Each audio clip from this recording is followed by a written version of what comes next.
What's going on, guys? My name is Wade with Tech Daily, and in this video, we are checking out the new Nothing CMF Phone 2 Pro. Now, that name is certainly a mouthful, and maybe even a bit confusing, so let me see if I can quickly clear things up for you. Nothing is the disruptive and innovative smartphone brand founded by the former OnePlus co-founder Carl Pei, and they've launched a few different affordable smartphones over the last few years. Most recently, the Nothing Phone 3A and 3A Pro, which we took a look at just a couple of months ago. Their CMF sub-brand is the even more affordable arm that last year launched the CMF Phone 1. And this guy is technically the successor to that phone, though there was never a CMF Phone 1 Pro, and there's actually not a CMF Phone 2 regular or non-Pro. So yeah, the naming scheme has some gaps and inconsistencies, but hopefully you took notes and now we can get started. First things first, let's just quickly unbox it, since there are a couple of noteworthy things here. Sliding off the sleeve, the first thing you'll find is a nice little welcome message from Nothing printed on the outside of this little packet. And inside, there's actually just one thing, a crystal clear rubbery case to keep your brand new phone protected, which I still appreciate being tossed in. Next up is the phone itself, which we'll take a closer look at in just one more moment. At the very bottom of the box, you still get a Nothing branded USB-C charging cable and a pretty thick booklet of instructions and information in various languages. And while I didn't get a USB-C wall plug, that is something that's included specifically for India. Carl Pei mentioned they were trying to combat counterfeit or unofficial accessories there, so that's why. And the last thing you'll find, if you dig deep in the box, is a very nice Nothing-themed SIM ejector tool. So here is the new CMF Phone 2 Pro, of course, and as we get it unwrapped and powered on, let's talk pricing and availability. This phone retails for about $249 for the 8GB RAM, 128GB storage model. You can get double the storage for about $279, but like the other Nothing phones, this one also is only available in the US via Nothing's beta program. For everyone else in the world, it's pretty much freely available. And here are some price conversions for different regions. Now, from the front, this CMF Phone 2 looks super similar to the other Nothing devices. It's 6.77 inches corner to corner, that's the screen size, which is slightly bigger than average, and you get a decent screen to body ratio of about 87%. But the black border that frames the screen is a bit more obvious than what you'd see on a pricier phone, though no oversized bottom chin or notched selfie camera here, obviously. Everything is nice and even. Around back, this CMF phone looks truly like no other smartphone on the market, except for maybe last year's CMF Phone 1. It's got this funky, almost industrial design with different physical elements like this circle thing, and some exposed screws that hint at another physical feature, its replaceable backplate to keep your phone looking fresh. And the triple lens camera setup also is very unique to this phone and semi-functional. Nothing sells a couple add-on camera lenses you can buy separately too. I wouldn't quite call this a modular phone, but it's close. I would say that it's a unique, fun-looking phone that still feels fairly premium regardless of its price tag, though it is mostly plastic all around with a Panda glass front display. And Nothing also added an IP54 water and dust resistant certification, which the CMF Phone 1 did not have, though I can understand if you want more assurance with an IP64 or better rating. Taking a quick look around at everything else here, on the left side is where you'll find the volume buttons, on the right there's the power button, and below that is Nothing's unique essential space key. We saw this on the Nothing Phone 3A, of course. It's basically a screenshot, voice recorder, notes hub with AI transcriptions. Very helpful. There's nothing really at the top of the phone, just a microphone hole, and at the bottom, the single loudspeaker alongside the USB-C port and your SIM card tray. This phone does support both dual physical SIMs and micro SD card expansion, which is great. So many people still pop in their own SD card for a multitude of reasons, and I think given the 128GB starting storage, this is a very welcome feature anyway. Though I will say, Nothing does a great job shipping the phone with just the essentials, next to no bloatware, and you don't even have to use their Nothing Android theme if you don't want to. It's a very clean and minimal Android experience. One feature you don't often see on on sub $300 phones is an in-display fingerprint sensor, but this phone's got it, and it seems to be quite fast. I had no issues setting up or using it. And as far as the display itself, this is where you'll see the first big improvement over last year's CMF Phone 1. So not only is the screen size a tiny bit bigger, but it's also significantly brighter while still retaining all the other important specs. It's a full HD 2392 by 1080 resolution AMOLED panel with the option to enable a 120Hz refresh rate, and the brightness gets a big bump up from 500 nits of typical brightness to now 800 nits at a peak brightness of up to 3000 nits, which is quite a bit higher than the 2000 nits we saw last year. If you're comparing spec to spec, this seems to be about the same screen as the Nothing Phone 3A, which is great since that is a pricier, higher tier device. And if screen quality or the overall viewing experience is your main priority, you don't have to sacrifice that here. I think overall, especially for this price, like I'll say so many more times, this is a great looking display. And there isn't anything more that I would want, at least not from the AMOLED panel, but perhaps a higher quality, less glare-prone glass. The glare and the fingerprints are the only thing that takes away from an otherwise solid screen, and something I'd be more than happy with for a sub $300 price. It's sharp, it's colorful, and it's plenty smooth. This phone has the 3 specs that matter most to me with any smartphone screen I use, and it's a solid selling point for sure. On the flip side, something that's unfortunately not that great on the CMF Phone 2 is the speaker. You just have the one single one at the bottom, and between 10% and like 80% volume, while it's pretty quiet, it's not terrible. Beyond that, at 90 to 100% volume, it just does not sound good. It's horribly distorted, it's got a very high pitch, it sounds like it's on the verge of like being blown out, and I just wonder how much money Nothing really saved with this crappy little speaker, because it couldn't possibly have been the budget breaker, and I know there's something better they could have used instead.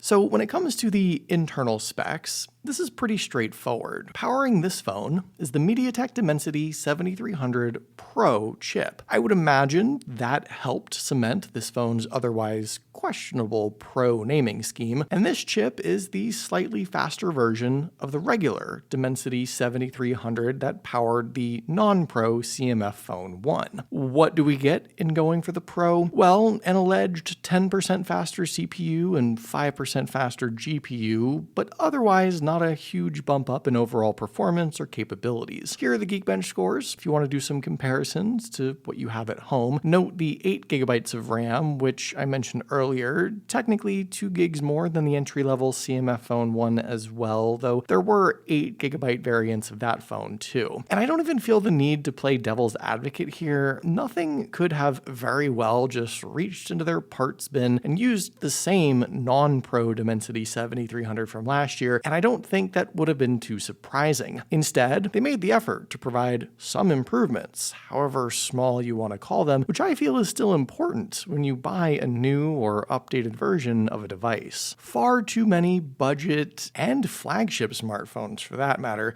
get the same processors, the same cameras, the same screens, the same everything from the previous year, but not here. And the chipset inside this phone isn't even all that budget anyway. It's closer to mid-tier based on the numbers I see, and it's literally a brand new component. On top of that, I've felt, although I've only used Nothing phones for a few months now, that Nothing's software experience is pretty stellar too. Like I said, you don't have to mess with this black and white skin and their quirky little theme. You can go bare bones Android, though I think plenty of folks prefer this flair. And overall, this is a fast and fluid feeling phone that I would never guess is some $250 or so. Is it a gaming powerhouse? No, but it's a far better phone than that price suggests. And I also think this is a better, cleaner, simpler, and more optimized OS experience than a similar mid-tier Samsung or Motorola if you're in the US, and even compared to some of the Xiaomis and Pocos too. I would more closely compare this to a Pixel, which might be a stretch, but it's the same sort of experience using those phones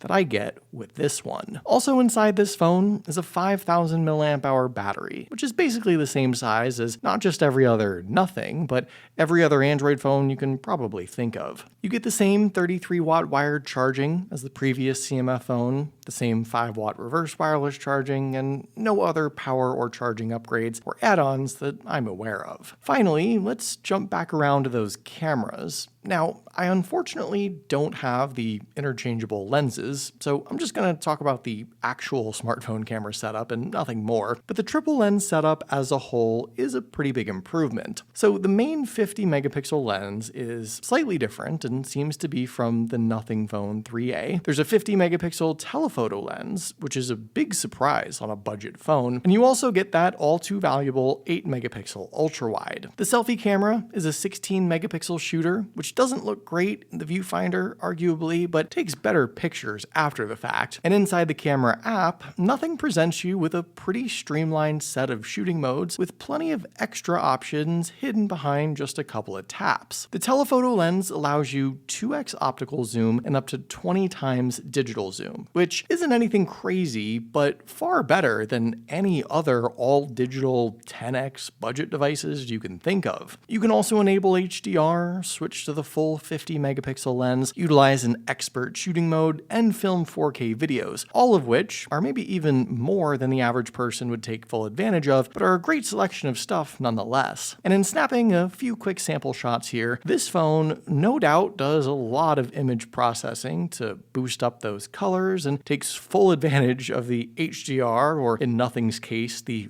Ultra XDR photo modes that really increase both the screen brightness and image brightness. But I think this phone takes a pretty good looking picture with a lot of preserved detail. And the telephoto zoom lens seems to put in the work too. Like everything with this phone, the camera setup appears to me like something that's probably beyond its price point, and it's a cherry on top of an overall great value. The big bummer from my perspective with this CMF Phone 2 Pro is the simple fact that Nothing still isn't able or willing to sell it directly to US customers. We need phones like this in the US, both to increase the options and inspire some competition, since most mid-rangers and budget bangers have gotten pretty stale. But Nothing seems to be right on the cusp of changing that with their next new device. So perhaps Nothing will become more of a household name. Looking out at the rest of the world, you guys have one heck of an option here with this CMF Phone 2 Pro. And while I do know that there's even more competition out there, I think this phone can still hold its own. I'm just not all that convinced the Pro distinction and Nothing's naming scheme makes much sense, but what do you guys think of this phone? Is it something you'd consider? Did you buy one already? Let me know in the comments down below. I'd love to hear your thoughts, of course. Hopefully you guys did enjoy this video though. Be sure to follow Tech Daily on Twitter and subscribe to the Tech Daily YouTube channel if you haven't already, and I'll see you guys later.